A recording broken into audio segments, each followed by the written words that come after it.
स्वाध्याय में सभी भक्तों को बहुत आशीर्वाद। आज हम सभी लोग केवल ज्ञान के बारे में चर्चा कर रहे हैं।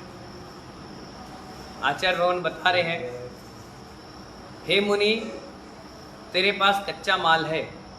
उदाहरण में बता रहे हैं, क्या बता रहे हैं? तेरे पास कच्चा माल है, तू भगवान बनने की योग्यता रखता है। क्योंकि हर आत्मा क्या है? परमात्मा बनेगी। कोई अभी बनेगा, कोई कभी बनेगा। तो भगवान ये बताते, आचार्य भगवान ये बोल रहे हैं, तेरे पास कच्चा माल है और तू भगवान बनने की योग्यता रखता है। तुम ध्यान की आग लगा दो। क्या कर दो? ध्यान की आग लगा दो। तेरी आत्मा शुद्ध सोना बनेगी। क्या बनेगी? शुद्ध। हाँ, आत्मा जो शरीर में है उसको एक ही व्यक्ति निकाल पाता है, वो है ध्यान, मेडिटेशन। क्या? ध्यान। जैसे आप ध्यान करोगे वैसे ही आपके परिणाम शुद्ध बनना चालू हो जाएंगे। जैसे सोना रखा है, उससे निकला जमीन से कच्चा, अब उसको क्या करते हैं? अग्नि में तपाते हैं, तपता जाता है, तपता तेजाब केमिकल डालते हैं, तो गंदा जो होता है वो छोड़ देता है, प्योर सोना निकल जाता है। जो गंदा होता है उसको अलग करके फेंक देते हैं, और जो सोना निकलता है कहते हैं अपन ने 24 कैरेट का है, 23 का है, 22 कैरेट का, देखो कितना अच्छा सोना है। आप देखते बोले वाह अच्छा है सोना, बढ़िया, उसका नेकलेस बन जाता है। इसी प्रकार जो आत्मा अपने शरीर में परमाणु लगे हुए गंदे, उस पर अपन ध्यान करते हैं, ध्यान करते हैं, ध्यान करते हैं, तो सारे परमाणु क्या होते हैं? गंदे वाले छोड़ जाते हैं और अच्छे वाले निकल जाते हैं। जो अच्छे निकलते हैं वो हल्के हो जाते हैं, इसलिए वो केवल ज्ञान की अवस्था बन जाती है। और गंदे होते हैं, वजन होते हैं, तो क्या होता है? वो वहीं रह जाते हैं। तो आचार्य भगवान कहते हैं, ध्यान की अग्नि में तेरी शुद्ध आत्मा सोना बनेगी। क्या कहते हैं? ध्यान की अग्नि। हाँ, इन आँखों की पोथियों में गड़ाकर कुछ नहीं होगा। इन आँखों को पोथियों में गड़ाकर कुछ नहीं होगा। पन्ना में हीरा निकलता है। कहाँ निकलता है? उदाहरण दे रहे, कहाँ का? रीवा पन्ना है जगह, वहाँ पे क्या निकलता है? हीरा निकलता है। फेमस जगह है, वहाँ खेत के खेत बुक हो जाते हैं। 1 लाख रुपए में एकड़, बीघा, फुट एरिया, है ना, ऐसे बटे हुए हैं। अब वो क्या करते हैं? उतने एरिया की खुदाई करते हैं, धीरे धीरे खुदाई करें और मिट्टी को पानी में डाल डाल के धोए, धोते गए, धोते गए, धोते गए, धोते गए। 2 साल, 10 साल, 5 साल, 15 साल, 20 साल में एक आध हीरा मिला। और दूसरा, सोने की जहाँ खदान होती है, वहाँ भी आजकल बड़े बड़े देशों में, बड़े बड़े नगरों में खेत के खेत, नाली की नाली और नदी की नदी खरीद ली जाती है, सरकार से भी वैसे भी। और वो पानी में डाल डाल के पीला पीला पीला चीज़ निकाल ली, बाद में उसको प्योर किया और सोना बना के ले गए। लोग इसमें भी कमाई करने लग गए। तो आचार्य कहते हैं कि पन्ना में हीरा निकलता है, कोई स्वर्ग से टपक कर आता नहीं है। वहीं के पर्वत खेतों से हीरा भी निकलता है। कहाँ पे? कहाँ पे? पन्ना में। कहाँ कहाँ? खेतों में भी और पर्वतों में। गरीब किसान हीरा नहीं निकालता, गरीब किसान हीरा नहीं निकालता, वह तो भूमि पर खेती करता है। क्या करता है? भूमि पर खेती करता है, क्योंकि हर बार उसको कमा कर अपना जीवन यापन करना है। और जिसको कमाना नहीं है, उसको ऐसे निठल्ला बैठना है, वो हीरे के चक्कर में रहता है। 10 साल में एक हीरा मिला, 1 करोड़ का, 10 करोड़ का, 5 करोड़ का, पता नहीं कितने का। 10 साल अगर एवरेज निकाला जाए एक आदमी के, कितने आदमी लगे? एक बार पेपर में न्यूज आई थी कि एक व्यक्ति को 1 करोड़ का हीरा मिला। कितने का? कितने साल में मिला? बोले 23 साल बाद। हमने कहा कितने लोग लगे थे भैया? बोले हम लोग 20 आदमी लगे थे, तब जाकर मिला।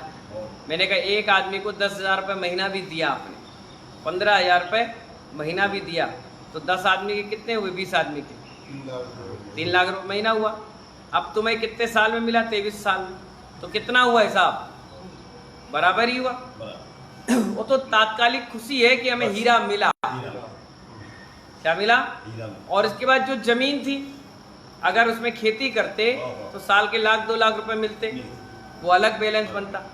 वो भी गया, बैठे रहे, खोदते रहे, करते रहे, खोदते रहे, करते रहे, और रात भर डेरा डाल के बैठना, कहीं कोई खोद के ना ले जाए। तो हर चीज है। तो हमने एवरेज निकाला, मैंने कहा 23 साल तुमने नौकरी करी 15,000 की, क्या करी? अब वो हीरा भी मिला तो उसमें भी टैक्स दो, सरकार की व्यवस्था बनाओ, फिर आधा मिलेगा पैसा। अब तुम खुश हो रहे हो हमें हीरा मिला। अरे भैया इतने साल साधना करके क्या मिला तुम्हें? तो आचार्य कह रहे हैं परंतु गरीब किसान हीरा नहीं निकालता, वह तो भूमि पर खेती करता है, परंतु बड़ी बड़ी कंपनियां आती हैं, मशीन लगाती है, पता करती है कहाँ हीरा और निकाल कर ले जाती है। किसान नहीं निकालता हीरा, उतनी मेहनत कौन करे? बड़ी बड़ी कंपनियां हैं जो धैर्य रखती है, क्षमता रखती है कि हाँ भाई 10 साल में, 5 साल में, 20 साल में कभी तो हीरा निकलेगा। सीसी कैमरे लगे होते हैं सब, और एक एक बारीकी सेंसर लगा होता है कि कहीं भी दिख जाए तुरंत टी कर दे, तुरंत हरकत में आ जाए। हाँ मशीन से पता कर लेते हैं कहाँ पे है, हाँ यहाँ है, तो वहाँ खुदता है बकायदा, पूरे एम्प्लॉय उनके तैयार बैठते हैं। ज्ञानियों तुम मुनराज बन गए, क्या कह रहे हैं? तुम मुनराज बन गए, चर्या करते रहो, आहार करते रहो, प्रवचन करते रहो, सुनाते रहो, सुनते रहो। यह तो खेती करना हो गया। क्या? ये खेती करना हो गया। कंपनी वाले आते हैं, मशीन लगाते हैं, हीरा निकाल कर ले जाते हैं। वे जीव धन है जो इस खेती से, इस जमीन से केवल ज्ञान, अष्ट गुणों की प्रकटता और अष्टभुजसुधा को पाने जाने के लिए हीरे निकाल लेते हैं और सिद्धालय में चले जाते। तुम खेती करते देखते रहो। आचार्य कहते हैं कि आप सब तो मुनि बन गए और सुन रहे, सुना रहे, प्रवचन कर रहे, सब कर रहे हो, लेकिन आपके बीच भी ऐसे लोग हैं जो आते हैं, आपके ही प्रवचन सुनते हैं, आपसे सीखते हैं और आपके जैसे मुनि बनते हैं और तुमसे पहले भगवान बन जाते हैं। वो तो कंपनी के मालिक हो गए, आए, देखा, खरीदा, व्यवस्था बनाई और चले गए। तो आचार्य कहते हैं तुम करते रहो खेती। क्या करते रहो? करते रहो खेती। किसान खेत जोत रहा है, हम कलम जोत रहे हैं। क्या जोत रहे हैं? कलम जोत रहे हैं। यह कब तक जोतेंगे कलम? निर्णय यह करो, निर्णय यह करो। किसान जीवन भर खेती करता है और उसी खेत पे गरीब रहता है। जो पारखी है, जहाँ हीरे भरे हुए हैं, वहां एक खदान लगाता है, माला माल हो जाता है। आप करते रहो खेती, लगे रहो, कितने प्रवचन करते रहो, असर ही नहीं हो रहा। तो आचार्य कहते ऐसी सम्यक दृष्टि भेद विज्ञानी तत्व निर्णय योगी भेद विज्ञान की खदान लगाकर सारे मलबे को हटाकर शुद्ध केवल ज्ञान के हीरे निकाल लेता है। क्या करता है? चर्या बनाकर, शुद्ध विशुद्ध परिणाम बनाकर। कहा जाता है ना, एक अभव्य प्राणी सैकड़ों भव्यों को तार देता है। क्या कहते हैं? एक अभव्य प्राणी सैकड़ों लोगों, भव्य प्राणियों को तार देता है। माइलोमीटर का पत्थर लगा रहता है कि ग्वालियर 40 किलोमीटर, 45 किलोमीटर, पत्थर कभी नहीं तरता, लेकिन चलने वाले तर जाते हैं। चलने वाले उस माइलोमीटर को देख करके, हाँ 45, 44, 42, 43, लो पहुंच गया भैया, अब ग्वालियर ज्यादा दूर नहीं रह गया। इसी प्रकार माइलोमीटर मत बनो, सिर्फ प्रवचन करते रहो, सिर्फ खाते रहो, आहार करते रहो, आशीर्वाद देते रहो, पढ़े रहो, नहीं, आगे भी तो बढ़ो। उस मालिक की तरह बनो कंपनी के, आओ, देखो, समझो और केवल की प्राप्ति करो, सीधे निर्माण कर लो, है ना। बहुत शक्ति है पिछी कमंडलू में। किसमें? बहुत शक्ति है कोमल चंद जी, पिछी कमंडलू में। यह दिगंबर भेष तो लाइसेंस है। क्या है? ये दिगंबर भेष लाइसेंस है आत्म हीरे को निकालने के लिए। क्या है?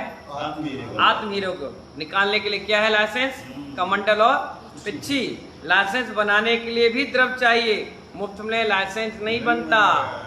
आप जाओ आरटीओ के पास, वो कहेगा चला के दिखाओ, दौड़ा के बताओ, घुमा के बताओ, अब इधर जाओ, अब उधर जाओ, इतना सवारी बैठाओ, आगे देखो, पीछे देखो, एक लाइन भी इधर उधर हो गई तो कह लाओ 1000 रुपये जुर्माना भरो।